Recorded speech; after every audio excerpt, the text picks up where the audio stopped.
Long ago, in the peaceful kingdom of Umuez, there lived a wise and powerful ruler named King Obedike.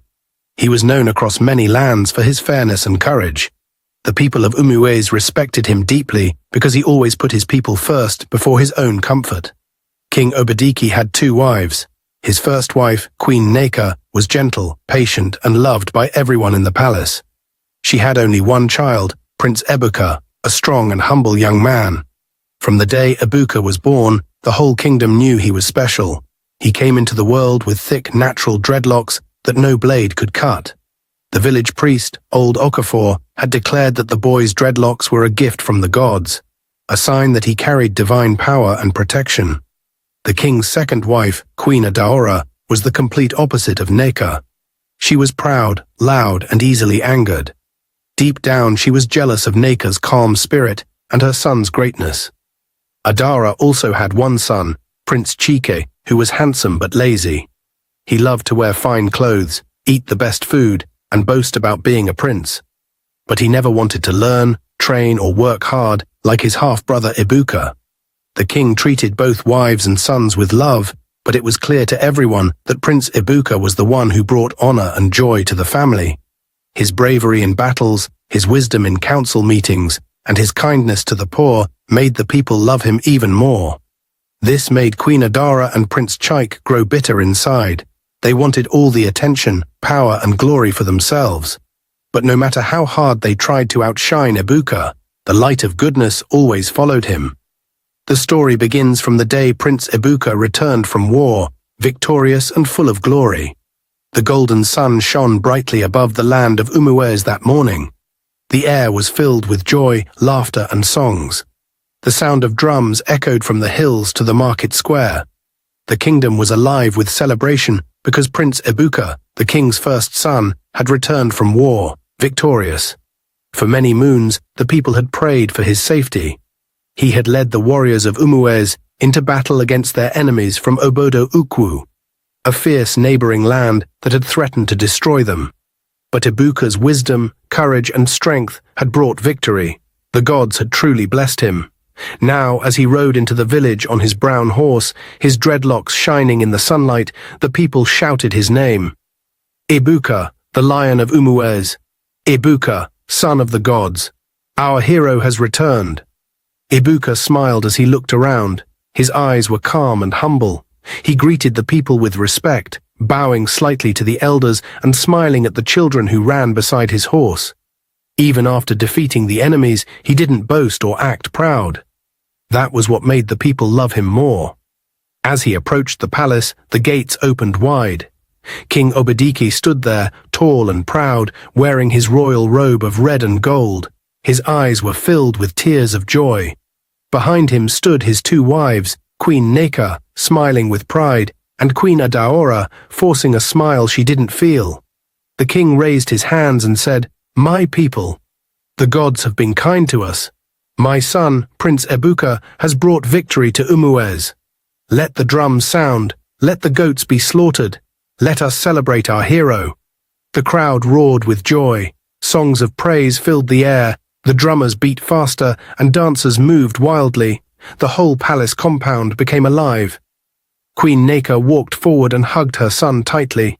"My child, you have made us proud. May the gods continue to protect you." Ebuka smiled. "Thank you, mother. All glory belongs to the gods." Then he turned to bow before his father. "My king, it was your prayers that gave me strength. I only did what a son should do for his father and for his people." The king placed his hand on Ebuka's shoulder. "You speak like a true leader. One day you will sit where I sit. The gods have truly chosen you." When those words came out of the king's mouth, Queen Adaora's heart burned with jealousy. Her smile disappeared for a second. She turned and looked at her own son, Chike, who stood beside her looking bored and irritated. She whispered angrily, "Do you hear that, my son? The king says Ebuka will take his throne one day. Are you not the king's son too?" Chike frowned. "He always praises Ebuka. Ebuka, Ebuka." "I am tired of hearing that name." Adaora's eyes narrowed. "Don't worry, my child. The day will come when the king and the people will know that your mother's son is not weak. The gods are not finished with us yet. But deep down, she was not thinking of prayer. Her heart was already planning evil. That night, the palace was full of light and laughter. Ibuka sat with the warriors, telling stories of the battle. They listened with wide eyes as he spoke about the bravery of the men and how they fought to protect their land. He said nothing about himself being special. He praised others, he gave thanks to the gods, and he smiled humbly when people called him a hero. Even the old priest Okafor nodded proudly. "The boy's heart is pure," the priest said to the king. "His power is not only in his hands, but in his spirit. The gods walk with him." The king replied, "Yes, I see it. He will rule Umuwes with wisdom when my time comes." Those words reached Adaora's ears again, and her anger grew. She watched Ibuka from a distance, laughing with the warriors, his dreadlocks shining like gold in the firelight. Her son, Cheek, sat quietly beside her, frowning. "Look at him," Cheek muttered. "The people follow him like goats. Even father treats him like a god." Adaora whispered, "Do not worry, my son. His light will not shine forever. There is a way to bring him down. The priest once said his power is in those dreadlocks he carries like a crown. If the dreadlocks are gone, his strength will fade. The gods will turn their face away." Chika turned to her, his eyes curious. "Mother, are you saying—" She touched his hand quickly. "Not now. Be patient. The gods will show us the right time." But her mind was already running fast, like a river after rain. One morning, the king called both sons into the royal hall. He was in a happy mood. "My sons," he said kindly, "you are both my blood. I want you to rule this land together in peace when I am gone. Ibuka, I want you to train your brother. Teach him how to lead, how to fight, how to listen to the people." Ibuka bowed. "I will, father." But Chika's face darkened. He said nothing. He wanted to shout, "I don't need my brother to train me," but he kept quiet. After the meeting, Queen Adara found her son outside under a tree. She sighed. "My son, why are you angry?" he hissed. "Father wants me to learn from Ibuka like I'm a small boy." "I am not his servant," Adara smiled wickedly, "and that is why we must act. You cannot become king while that boy breathes with those sacred locks on his head. Remember, his power lies there. If his dreadlocks are gone, his strength will disappear. And then the throne will be yours." Chiki looked at her, surprised. "Mother, how will we do it?" "Leave that to me," she said, her eyes dark and cold. "The night will soon speak."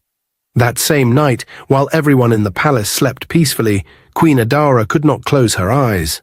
She turned on her bed again and again, her mind full of evil thoughts. She remembered the words she had told her son, Chike, that Ibuka's dreadlocks carried his power. But now she needed to know how to take that power away. When the moon rose high in the sky, Adaora quietly stood up, covered herself with a dark cloth, and left the palace. She walked down the narrow path that led to the house of the old priest, Okafor. The night was cold, the wind blew softly through the trees. Adaora's heart beat fast, but her desire for power was stronger than her fear. She finally reached the small hut. The smell of herbs and smoke filled the room. Old priest Okafor sat on a wooden stool, his eyes sharp and cold. He looked up slowly and said, "Queen Adaora, I have been expecting you." Adaora froze for a moment. "Expecting me?" she asked in surprise. The old man smiled. "Yes. When envy sits in the heart, the gods can smell it from afar. What brings you here at this hour?" Adaora lowered her head and spoke in a low voice. "I need your help, priest. I want my son, Prince Chaik, to become the next king. But everyone praises Ibuka. The king loves him too much. Even the people call him a god. I can't watch my son be forgotten." The priest leaned forward. "So you have come to speak of the boy with the sacred locks?" Adaora's eyes widened. "I want the dreadlocks cut off. I want his power gone forever." The priest nodded slowly. "The gods gave him those dreadlocks before he was born. His power and protection are inside them. As long as those locks remain, no man can defeat him. Not even death can easily touch him." Adaora's voice shook. "Then, tell me what to do. How can I remove those dreadlocks?" The priest's eyes glowed strangely under the lamplight. He stood up and went to a wooden box at the corner of the room. He opened it slowly and brought out a small cloth bundle. He untied it. Inside was a shiny pair of black scissors, unlike anything Adaora had ever seen. "This," said the priest, "is no ordinary scissors. It was forged with fire and blood. Only this can cut the sacred locks of the gods. No other blade, no knife, no sword can touch that boy's hair." Adaora's heart began to beat faster. "Then please give it to me. I will pay you in gold, in food, in anything you want." But the priest's smile turned dark. He shook his head slowly. "No, Queen Adaora. Gold does not move me. I need something else, something only you can give." Adaora frowned. "What do you mean?" He looked straight into her eyes and said coldly, "If you want the scissors, you must lay with me tonight." Adaora gasped and stepped back. "What? How dare you speak to me like that? I am the king's wife." But the priest only laughed quietly. "You came to me for evil, Adaora. Do you think the gods bless such things freely? You want me to help you destroy the son of the gods. That has a price. If you cannot pay, leave now before the spirits hear too much." Adaora's anger rose. "You are a wicked man." The priest shrugged. "So is envy. You and I are not so different, my queen. Decide quickly. The night does not wait." Adaora turned away in shame and confusion. Her heart was heavy. She wanted to leave, but her mind kept whispering, "If you go now, your son will remain in Ibuka's shadow forever." She stood for a long moment in silence. Then slowly, without a word, she turned back to the priest. The old man smiled knowingly. "Good. You have chosen your path." After they were done, the priest handed her the black scissors, now wrapped again in the same cloth. His face was calm but cold. He said, "Take it. But remember, you must not try to cut the locks while he is awake. His strength will overpower you. Make him sleep deeply, then strike. Only then will the scissors obey you. The gods will not forgive this act, but your desire has already opened the door." Adaora's hands trembled as she took it. "How do I make him sleep?" The priest smiled. "Mix this powder in his drink," he said, handing her a small calabash. "He will fall into deep rest. When his eyes close, his power will rest too. Then you must cut every dreadlock." "Every single one," Adaora nodded slowly. "Thank you, Priest Okafor." The man's eyes darkened. "Do not thank me, Queen. From tonight your soul is no longer clean. You have chosen the path of shadows. Go before the cock crows, and may the spirits watch what you do." Adaora left the hut quietly, holding the cloth bundle tight against her chest. The moonlight touched her face as she walked, and tears rolled down her cheeks. She whispered to herself, "All this, for my son." When she reached her room, she hid the scissors under her bed and sat for a long time, staring into the darkness. Her heart was full of fear, guilt, and desire. She had made a deal with darkness, and there was no turning back. Before the first cock crowed that morning, Queen Adaora was already awake. She sat on her bed, staring at the black scissors hidden under her pillow. The priest's words still rang in her ears. "Make him sleep deeply, then strike." She knew she could not do it alone. Prince Ibuka was too powerful, too careful. She needed someone close to him, someone he trusted completely. As the sun slowly rose, Adaora covered herself with a dark wrapper and left the palace quietly. No guards, no servants, no noise. She walked through a narrow footpath that only the farmers used. The leaves brushed her arms as she passed, and her heart beat fast. If anyone saw her leaving the palace alone, questions would rise. But her desire for power was stronger than fear. After walking for nearly an hour, she reached a small hut at the edge of the forest. It was Amaka's house, the humble home of the young village girl who had been Prince Ibuka's childhood friend. The morning was still silent. Amaka was alone. When she looked up and saw the shadow of a woman standing at her door, she frowned.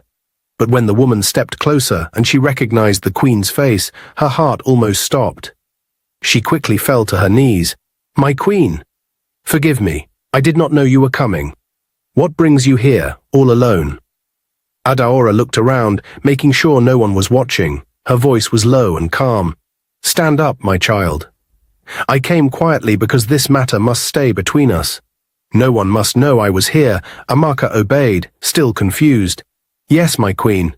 Please come inside. The queen entered the small hut. Amaka offered her a wooden stool, still wondering what could bring the king's wife to her poor home. Adeora sat and sighed softly, then she slowly opened the small wooden box she carried. Inside, bright gold coins glittered in the dim light. The sight made Amaka's eyes widen. My queen, she whispered, I have never seen so much gold in my life. Adeora smiled gently. And yet, all of it can be yours, if you do one small thing for me. Amaka blinked in surprise. Me? What could a poor girl like me possibly do for a queen? Adeora leaned closer. You are close to Prince Ibuka. He trusts you. He visits this house often, doesn't he? Yes, my queen, Amaka said quickly. He eats here sometimes. My mother loves him like a son. Good, Adeora said softly. In 4 market days, he will visit again. When he comes, make him his favorite yam porridge. But before you serve it, mix in this powder. She brought out a small leaf packet and opened it slightly, showing a brown, fine powder inside. Amaka stared at it, frightened. What will it do to him? It will not harm him, Adeora said smoothly. It will only make him sleep, deep and peaceful. When he sleeps, I will come quietly to do what must be done. After that, all this gold will be yours. I will also send your family to a rich village far away. You will have land, a new house and servants. Your suffering will end forever. Amaka's heart pounded.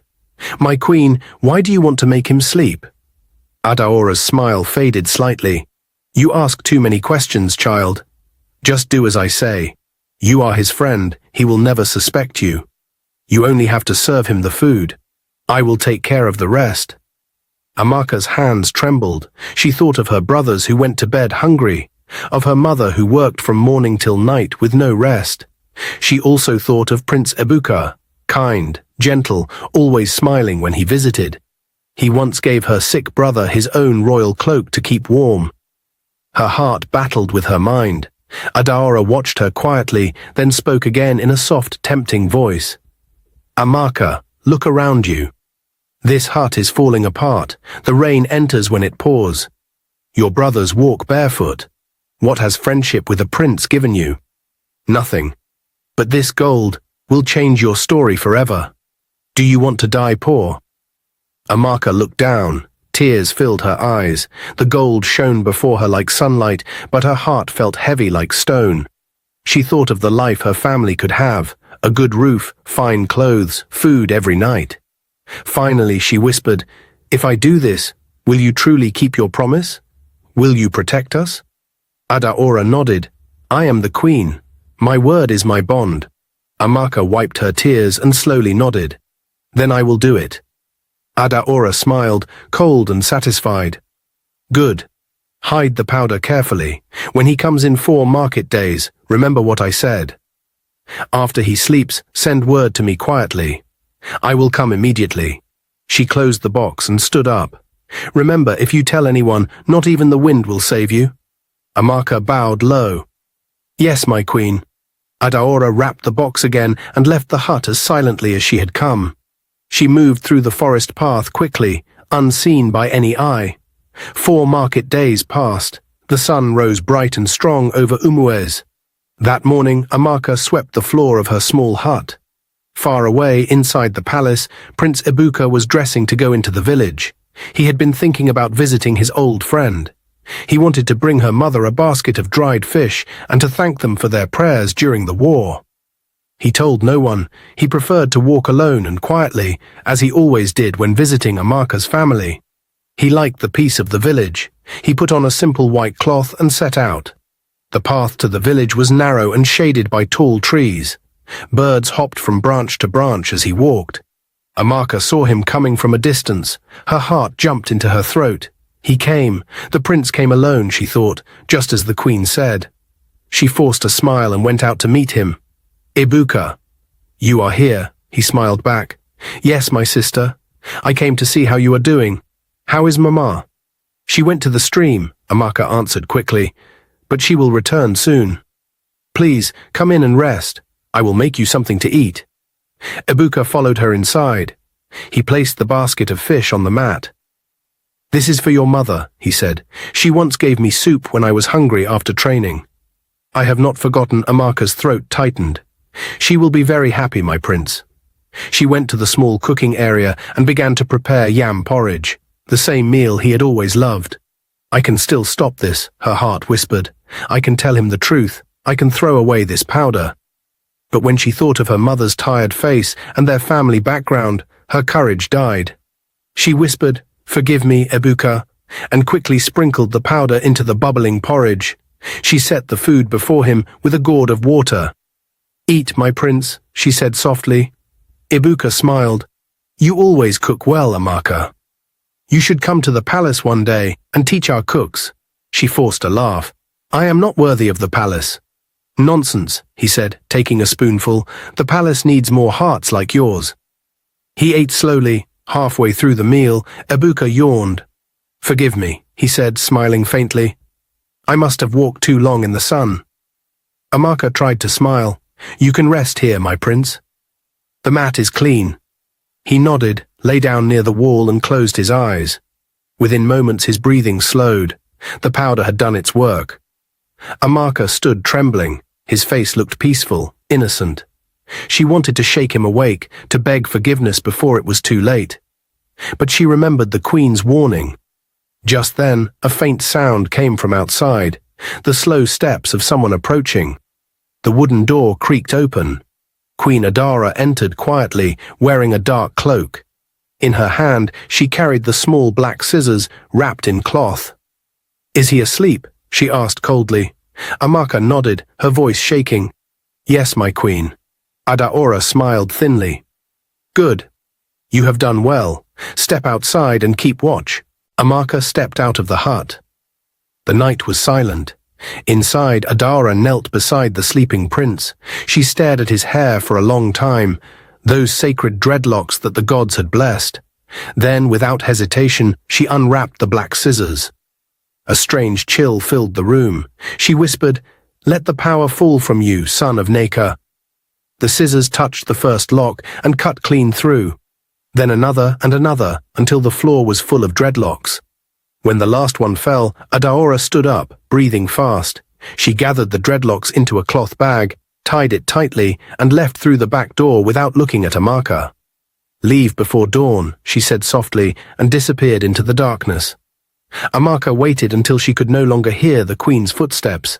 Then she went back inside. She looked at Ibuka, still sleeping, and tears filled her eyes. "What have I done?" she whispered. She wanted to stay, but fear gripped her. She knew the queen's warning, "Tell no one, or you will be gone." She woke her mother and her brother. "We must leave now," she said. "We must go far away before morning." They did not ask questions. They packed what little they had and disappeared into the forest before the first light touched the sky. When the morning came, the sun entered through the cracks of Amaka's hut. Prince Ibuka slowly opened his eyes. His head felt light and strange. He sat up and touched his hair, and froze. His dreadlocks were gone. His hands shook as he touched the short, rough hair that remained. He stood up, confused. The hut was empty. Amaka was gone. Her mother and brother were gone too. A heavy pain filled his chest. Tears rolled down his cheeks. "No, she wouldn't do this to me," he whispered. "Not Amaka." But the truth was already before him. He fell to his knees and wept bitterly. He went straight to the king's chamber. When King Obidike saw his son, his heart sank. "Ibuka, my son. What happened to you?" Ibuka's eyes were red from crying. "Father, someone has cut my dreadlocks while I slept. My power is gone. I can feel it. My strength has left me." The king stood up in shock. "Who did this evil thing?" Ibuka's voice broke. "It was Amaka, father. The girl I trusted. She gave me food. I slept, and when I woke, my hair was gone. She and her family have vanished." King Obidike's face darkened with anger. "Guards," he shouted, "find that girl and her family immediately. Bring them here. I will deal with whoever dared to touch the son of the gods." The guards bowed and ran out. They searched every corner of the forest, every path, every hut. Hours passed, then one of them came back, breathing heavily. "My king," he said, bowing low, "we found them." "But—" The king's heart pounded. "Speak." The guard lowered his head. "They are gone, my lord. The girl, her mother, and her brother. We found them by the riverbank. It looks like they drank poisoned water. None of them survived." A deep silence filled the hall. The king's face turned pale. Ibuka's knees grew weak. He whispered, "O gods of our fathers, what is happening?" King Obedike sat slowly on his throne, his hands shaking. "Whoever did this will not go unpunished. Evil has entered this palace, and it hides behind a smiling face." Ebuka bowed his head, tears falling freely. "Father, I have lost everything. My strength, my trust, my friend." The king placed a hand on his shoulder. "You may have lost your hair, my son, but not your heart. The gods gave you power before the locks. They can give it again. But first, we must find the truth." He looked toward the door, his eyes burning with anger. "And I swear by the throne of Umuez, whoever did this evil thing will face justice." Outside, thunder rumbled even though the sky was clear. It was as if the gods themselves had heard the king's vow. Meanwhile, inside the royal palace, far away from the sorrow that filled the king's hall, Queen Adaora and her son Prince Chaik were in their room, smiling like people who had just won a great battle. Adaora sat on her golden stool, holding the black bag that contained Prince Ebuka's dreadlocks. She looked at it with evil joy, turning it in her hands as if it were a treasure. "This," she said softly, "was the crown of his strength. The gods gave it to him, and now it belongs to us." Her son, Chike, laughed loudly. "Good for him. Let him feel what it means to lose." All his life, father called him the pride of Umueze, the son of the gods, the warrior of truth. Now let's see if he can even stand without shaking. "His power is gone, mother. Gone forever." Adaora smiled proudly at her son. "Yes, my dear Chaik. Now you understand. The throne is not for the weak or the humble. It is for the wise and the bold. You were born to be king, not that fool with his holy hair." Chike walked to the mirror and stared at his reflection. "Mother, the people will now see that I am the true prince.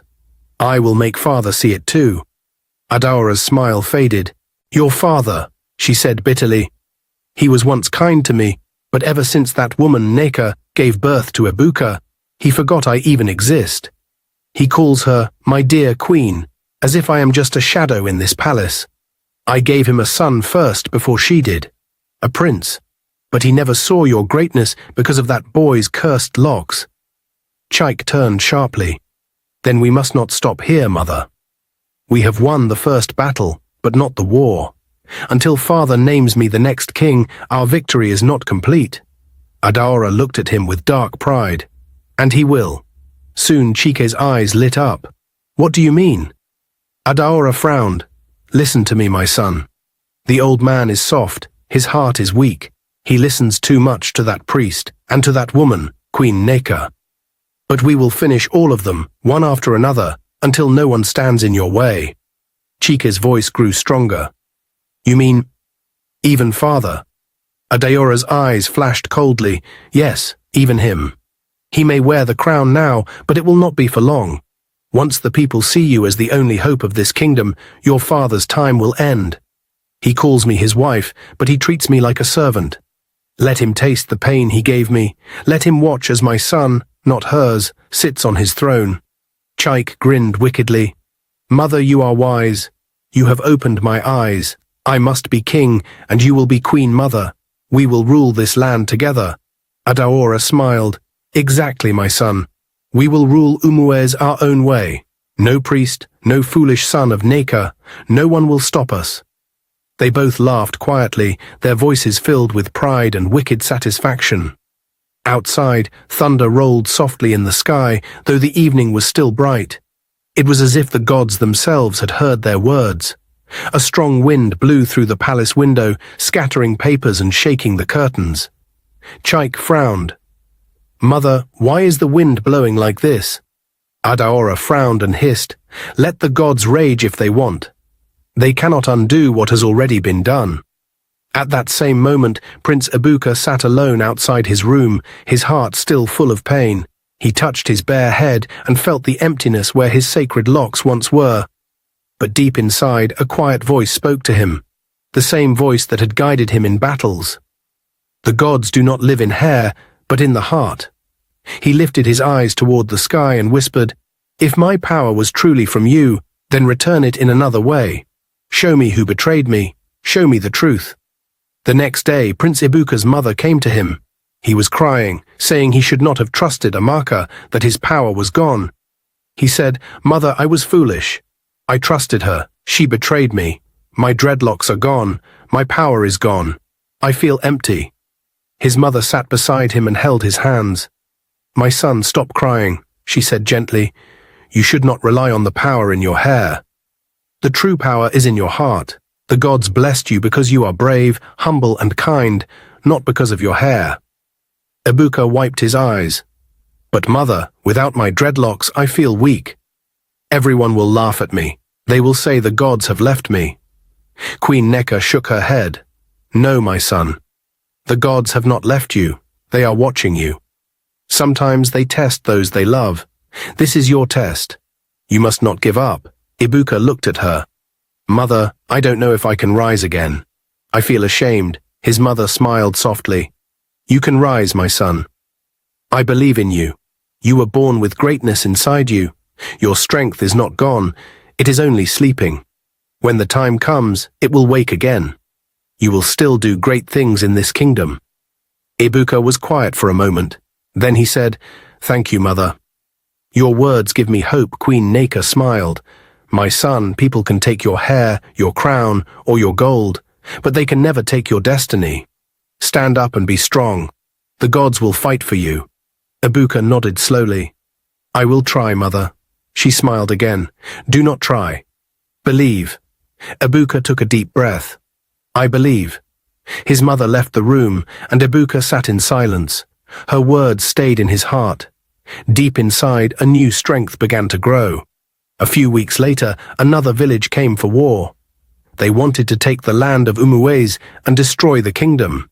Everyone was afraid because they believed Prince Ibuka had lost his power. But to everyone's surprise, Prince Ibuka stood up and said, "I will go and fight. Power or no power, I will protect my people." The king looked at him and said, "My son, are you sure?" Ibuka nodded. "Father, I may have lost my hair, but I have not lost my courage. Let me go." The king agreed, and Ibuka led the warriors to battle. The fight was long and hard, but Ibuka was brave. He fought with wisdom, not with pride. He guided his men carefully and defeated the enemies again. When he returned home, the whole kingdom was shocked. People sang his name again. They danced and shouted, "Ibuka the brave. The gods are with him." He went straight to his mother's room, full of joy. "Mother," he said happily, "we won again. The enemies are gone. The kingdom is safe." Queen Neka smiled and hugged him tightly. "You see, my son? I told you your strength is not in your hair. The gods have really favored you. They are on your side, my son. Let us celebrate." Ibuka smiled proudly. "You were right, mother. The gods never left me." They both laughed and thanked the gods together. Meanwhile, in another part of the palace, Queen Adara and her son Chike were angry and restless. Chike shouted, "Mother, he came back alive? How? I thought his power was gone." Adara clenched her fists. He was supposed to fall in battle. How did he win again? Chike kicked a stool. "Mother, we must do something.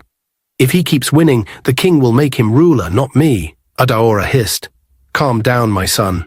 Don't let anger rule you. Let me go and see that foolish priest. He must explain things to me.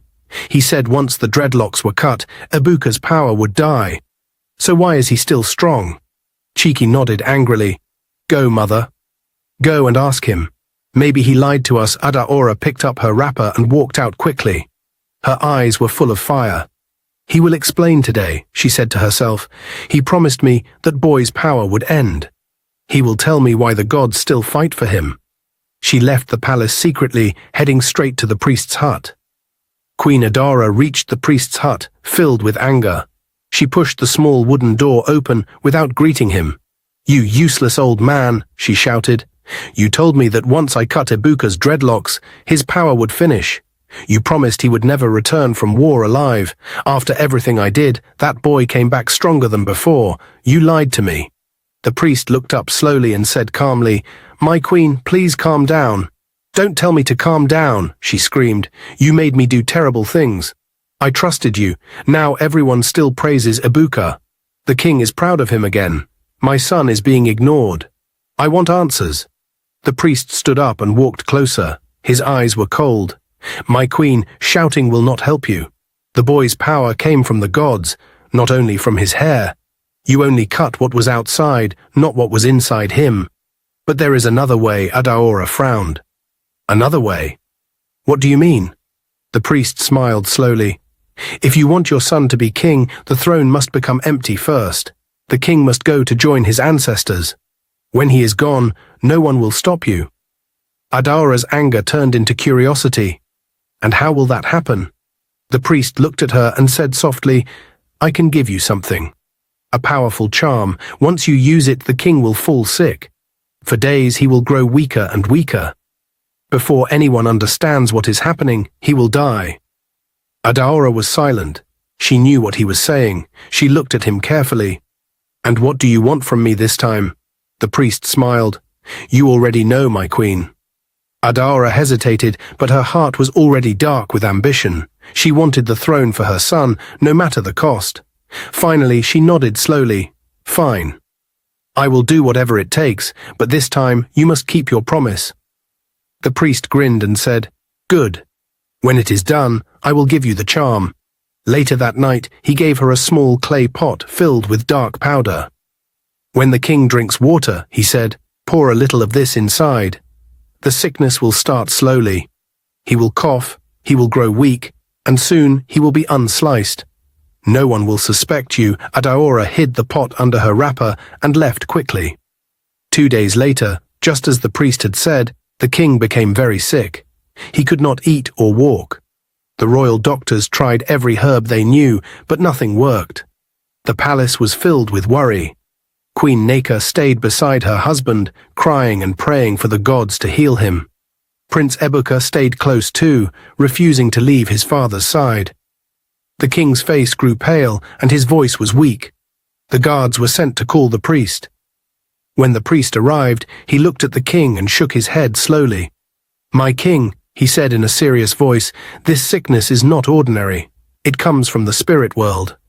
I am afraid it is time for you to join your ancestors," Queen Neka cried loudly. "No, please do something." The priest pretended to sigh sadly, then he said, "Before you go, my king, you must choose your heir. It is the law. You must name the next ruler of Umuez before your spirit departs." The king opened his eyes slowly. His voice was faint but clear. "I already have an heir," he said. "Prince Ebuka, my second son, will take my place when I am gone." The priest quickly said, "My king, are you sure?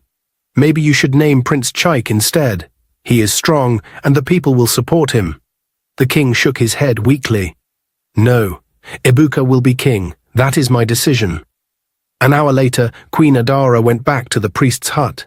She was very angry. She pushed the door open and shouted, "You fool! You said the king will die quickly, but he is still alive. You are useless. You don't know what you are doing." The priest looked at her in fear. "My queen, calm down," he said. "The gods work in their own time." Adaora pointed her finger at him. "You have failed me again. You told me to do terrible things, and now nothing is working. The king is still breathing, and my son is still without the throne. You are a liar and a coward." The priest tried to defend himself. "My queen, please." But Adaora changed her face and spoke softly. "My great priest," she said sweetly, "forgive my anger. I spoke out of fear. You know I trust you." She smiled and moved closer to him. "Let us make peace. Let me give you something to drink for your hard work." The priest smiled weakly, thinking she meant her words. She brought out a small gourd of palm wine that she had mixed with poison. She poured it into a cup and handed it to him. "My queen," he said, taking the drink, "this is a kind gesture." He drank it all. A few moments later he began to cough hard. His chest started to burn. His legs shook. He fell to the ground, gasping for air. Adara looked at him coldly. "You promised me a crown, but you brought me shame. You failed me twice. Now you will fail no more." She hurried out of the hut and disappeared into the forest path. Inside, the priest rolled on the floor, crying, "O gods of Umuez, forgive me. I have defiled the land. I slept with the queen, I helped her in evil, and now I am dying. Please have mercy." Then a deep voice filled the room.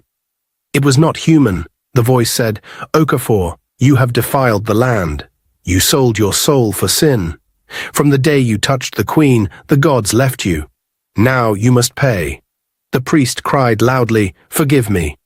But the voice was gone. He stretched his hand toward the shrine, but his body became still.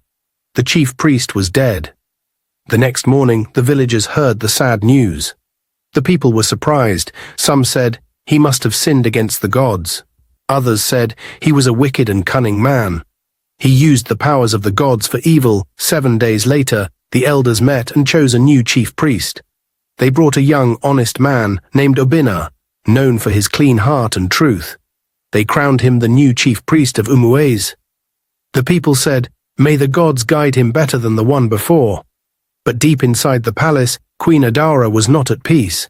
Even though she had unalived the priest, her heart was restless. Meanwhile, Prince Chike went to see the new chief priest, Obina. He came with a heavy bag of gold and promises of land and a big house. "Help me unalive my father and my brother die," he said. "Make me king and all this will be yours." The priest looked at him and felt anger and sadness. "Do not ask me to alive someone or to lie. The gods do not listen to men who buy lives with gold. Go and find your heart before you reach for my hand." Chike laughed meanly. "You foolish man. Take the gold, be wise. You can have anything if you help me. Think of a big house, a name." The priest frowned. "You are wrong to think a name or a house can be bought with blood. I have felt the gods. They spoke to me. They warned me about you and your mother. They told me darkness follows you. Go and confess your sin, Chike. Change your ways. Beg for forgiveness." Chike's face turned red with anger. He stepped closer and spat words like stones. "You are a coward. You hide behind gods and rules. You will regret this. You will not stop me. I will take what I want by any means." The priest looked at him, sad and firm. "Go now, wicked child of a desperate mother. Your heart is empty. The gods have given you warning. If you do not stop, your path will end in sorrow. Think about what you have done. Confess before it is too late." Chike shouted a final insult, then turned and left the priest's house quickly. He stamped his feet on the path and spoke threats into the wind. Few days later, Prince Chike and his mother went to another native doctor. The man gave them some charms and told them to chant some words in their room if they wanted more power. That night they locked their door and began chanting. At first everything was calm, then a strong wind entered the room. The lamp went off and both of them started shouting. Their voices were loud and full of fear. "Forgive us! Forgive us!" they cried. Queen Neka, Ibuka's mother, heard their voices and rushed to their room. She saw Queen Adaora and Prince Chike rolling on the floor, crying and shouting for forgiveness. Queen Adaora cried, "We have done evil. I cut Ibuka's dreadlocks. I gave the charm that made the king sick. I helped to unalive Amaka and her family. Forgive me." Prince Chike also shouted, "I tried to unalive my father and my brother. Forgive me, please." They kept confessing everything they had done. Then both of them suddenly ran out of the palace into the street, still crying and shouting. Queen Neka went straight to the king's chamber to tell him what she had seen. But when she entered, she was surprised to see the king standing strong and healthy. The sickness had left him. "My husband," she said happily. "You are well again." The king smiled and held her hands. "Yes, my dear. The gods have healed me. I now see the truth. I was blind to the evil in my own house. I am sorry for all the pain I caused you by marrying another wife." Queen Neka smiled softly. "It's all right, my king. The past is gone. The gods have shown us mercy." Prince Ibuka entered the room. The king hugged him and said, "My son, You are the true strength of this kingdom. May the gods bless you forever." They all rejoiced and thanked the gods. That evening, drums sounded again in the palace. The people danced, happy that peace had returned to Umuez. Everyone learned that truth and goodness always win, and that no evil lasts forever.